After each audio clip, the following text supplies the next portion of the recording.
Јавното предпријатие Комунална хигиена Скопје денеска информираше дека во рамки на акцијата Генералка Викенд биле транспортирани 200 кубни метри отпад на територијата на Скопје.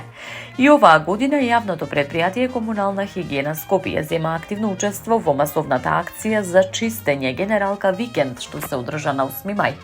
Акцијата започна на кејот на реката Пардар, опфаќајќи ги двете страни на речното корито, при што стотици учесници во акцијата собираа најразлични видови на непрописно одложен отпад од брегот и пешачките патеки.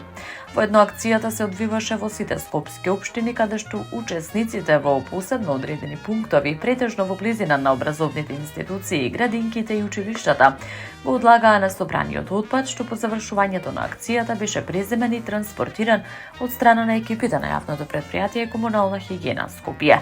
Оттаму информираа дека во рамки на акцијата Генералка Викенд јавното предпријатие Комунална хигиена Скопје транспортирале вкупно 200 кубни метри отпад на територија на градот Скопје. Предпријатието изрази подготвеност за учество во сите иницијативи и активности што ќе придонесат за заштита на животната средина.